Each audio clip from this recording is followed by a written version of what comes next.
अ, नमस्कार, मैं भारती हूँ। मेघनाथ मुझे हिंदुस्तानी।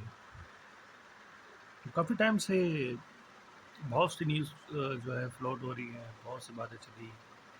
एक्चुअली मेरे को लगता नहीं है कि आपको डेली न्यूज़ की रिक्वायरमेंट है, क्योंकि डेली न्यूज़ में बहुत सी रिपिटेशंस होती हैं। तो मैं कोशिश करता हूँ कि कुछ दिनों के बाद करूँ। अभी बहुत से बातें चली जिसमें कि चुनाव आयोग का मुद्दा है, आपका क्या नाम से और भी स्टैम्पेड हुई हैं, उनका भी मुद्दा है। और हमारे जो दक्षिणपंथी सुप्रीम लीडर हैं हिंदुस्तान के, उनके भी मुद्दे हैं कि वो कैसे इतने विदेश दौरे कर रहे हैं। लेकिन मैं एक एक चीज़ आपको बताता हूँ। पहली बात कि चुनाव आयोग की अगर हम बात करें तो ऐसा क्या है कि हिंदुस्तान में जो ये संस्था है, ये बिल्कुल एक कोई इधर उधर के, जिसे कहते हैं ना कि एनार्किस्ट इंस्टीट्यूशन के जैसे काम कर। देखिए, आप मान के चलिए पिछले कुछ सालों में चुनाव आयोग की संप्रभुता और उसकी साख बहुत गिरी है। और इन्हें लगता है कि हम अच्छे हैं, हम गिर रहे हैं। हिंदुस्तान में जिस हिसाब से इन्वेस्टमेंट नहीं हो रहा है, जिस हिसाब से लोगों का भरोसा नहीं, लोग ये समझ रहे हैं।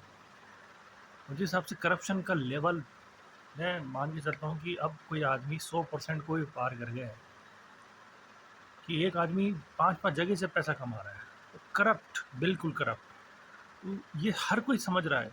क्यों हिंदुस्तान में, क्यों यहाँ के पड़ोसी मुल्क हिंदुस्तान से कन्नी काट रहे हैं? क्यों? क्योंकि यहाँ की रिजीम इस तरीके से बन गई कि साहब हम तो भ्रष्टाचारी को पालेंगे, पोसेंगे और उसको आगे बढ़ाएंगे, तुम क्या करोगे? तो इन्होंने साख गिराई है अपनी। और ये जो नागपुर दक्षिणपंथी है, इन्हें शायद अभी समझ में नहीं आ रहा, ये जल्दबाजी में रहे। मैं आपको सही बताऊँ कि इन्हें लग रहा था कि हम जल्दी से पावर गेन कर लें और जल्दी सब कुछ कर लें। ये इनकी गलत स्ट्रेटेजी अभी भी है। क्योंकि अगर आपको लोगों का ख्याल रखना है तो आपको अपने, जो आप जिसे कहते हैं कि जो पावर ऑफ अटॉर्नी है, उसको ग्रेजुअली इंक्रीज करना चाहिए। इन्होंने क्या है कि सब संस्थाओं पे कब्जा कर लो, एजुकेशन में यूनिवर्सिटीज़ के वीसी पीसी सब बदल दो, सब हमारे, ये बस हो गया काम। ये चीज़ें थी 90 या 2000 के दशक में कायम। लेकिन अब क्या है कि आपके पोस्ट में जाने के बाद कोई आदमी आपका समर्थक है, वो जाता है, तो उन सब की जानकारियाँ अवेलेबल होती हैं, उनकी वीडियोज़, उनके सब चीज़ अवेलेबल होते हैं, तो वो सब चीज़ें क्लियर होती हैं कि वो क्या चाहते हैं। जो हिंदू मुस्लिम एक एंगल जो हमेशा इनके दिमाग में है, जो मतलब मैं तो ये कहूँगा कि कचरा है, that is like a acid in their mind, जो इनके दिमाग को बिल्कुल गला रहा है और इनको कहीं लेके नहीं जाएगा। आज जब पहलगाम अटैक हुआ, उसके बाद सब देख लिया, विदेश नीति का कचरा हुआ। अब बड़ी-बड़ी हाँकियाँ अपनी, लेकिन एक बुद्धिजीवी वर्ग पूरी दुनिया का, वो आपको मज़ाक के रूप में ही लेता है। बुद्धिजीवी, कचरा वर्ग में तो दिमाग ही नहीं है। पूरी दुनिया में जितने भी राइट विंगर्स हैं, उनमें कोई दिमाग नहीं है, उन्हें उन्हें एक्चुअली लॉजिकल रीज़निंग ही नहीं आती है। तो वो बुद्धिजीवी वर्ग होते हैं और जितने भी ये पैसे लगाने वाले हैं ना, ये उन्हीं से पूछते हैं कि साहब आप बताओ, आप पढ़े लिखे हो, कि हमें करना क्या है? अब हिंदुस्तान में ये है कि अब बिहार का चुनाव हो रहा है, उसमें हम ये करेंगे। यहाँ मतलब आप अपने पेरेंट्स का जो अब जिंदा है कि मर गए हैं, उनका मिलेगा नहीं मिलेगा, बाढ़ में लोगों के कागजात बह जाते हैं। तो एक तरीके से ओपन इनविटेशन है कि भैया जाओ, नगर निगमों में जाओ, पैसा खिलाओ, 5-5 10-10 हज़ार रुपए, भ्रष्टाचार को बढ़ाओ, हमारे यहाँ पास में पैसा।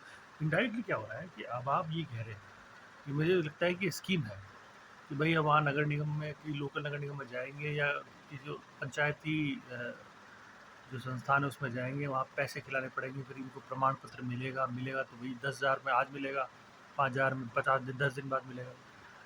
तो पैसे से ही इनका, मेरे को लग रहा है कि ये एक तरीके से मनी कलेक्शन सिस्टम शुरू हुआ है। ये मेरा मानना है, हो सकता है मैं गलत भी हूँ। तो ऐसा ऐसा प्रतीत होता है कि मनी कलेक्शन सिस्टम है कि भैया दो, ताकि हमारे पास आए, हमारे पास पैसे नहीं आ रहे। जब से वो इलेक्ट्रल बॉन्ड वाला रिलीज हुआ, उसके बाद पैसा नहीं आ रहा है, तो ऐसा है।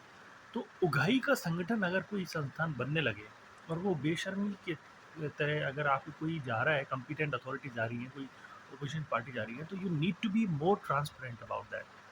ट्रांसपेरेंसी अगर आप नहीं होगी, आप किसी चीज़ को देने में मना करेंगे, तो आप उतना ही डिक्लाइन होंगे। आजकल का ज़माना आप डिक्लाइनिंग का नहीं है। आज के टाइम में कि जो आपको if you are denouncing someone that means you have something wrong in your mind. लेकिन अब ये सब चल रहा है तो कोई बात नहीं साहब। अब दूसरी, अब इसका तो क्या कहें, और आगे ज़िक्र करेंगे अगले वीडियोज़ में। दूसरी जगह हमारे जो सुप्रीम लीडर हैं हिंदुस्तान के दक्षिणपंथी, वो घाटों-घाटों का घाट पानी पीने वाली बातें देश-देश में जा रहे हैं। और एक अजीब-सी बात है कि सम्मान मिल रहा है।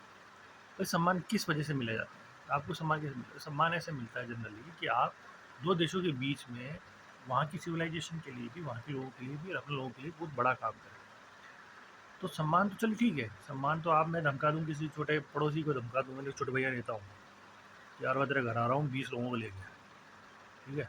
और तेरे तेरे तेरे को मैंने इतना उधार दे रखा है, तू सम्मान दे दे मेरे को, काम हो जाए। तो ऐसा मुझे प्रतीत होता है कि ये चल रहा है कुछ। तो ये सब लेकिन जब तक हैं ये, मैं उम्मीद करता हूँ कि ये अगले 50 साल और गद्दी पर है। जिस दिन ये गद्दी से उतरेंगे, लोग तैयार बैठे हैं इन्हीं के पार्टी के, इन्हीं की शिष्टाचार करने के लिए, और ये इन्हें सब पर समझ में आता है। इनके एडवाइज़र इनको समझाते हैं।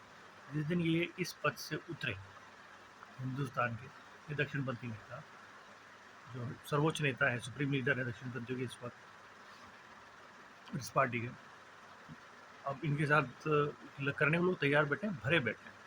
तो ये नहीं चाहते कि हम छोड़े, सम्मान चाहिए, और कम से कम चॉइस मिल गए हैं। अभी पता चला चॉइस मिले, तो मैं चाहता हूँ कि 100 और मिल जाए।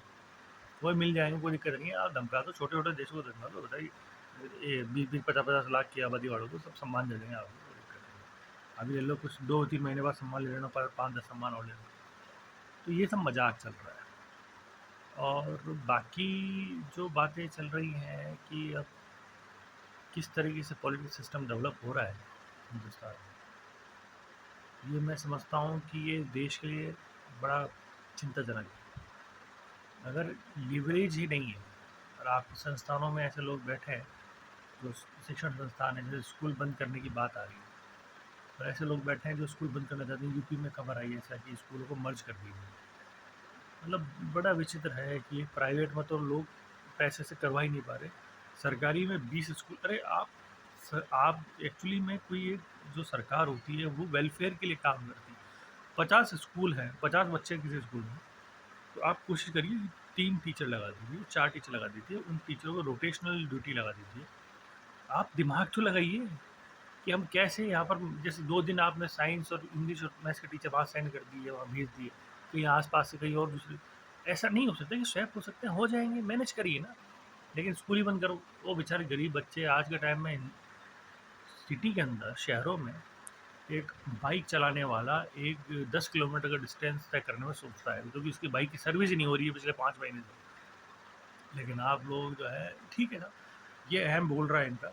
और अभी तो ताकत बड़ी है, भ्रष्टाचार बड़ा है, मक्कारी, बेईमानी और जो हिंसा जो है वो बढ़ रही है, बढ़ेगा।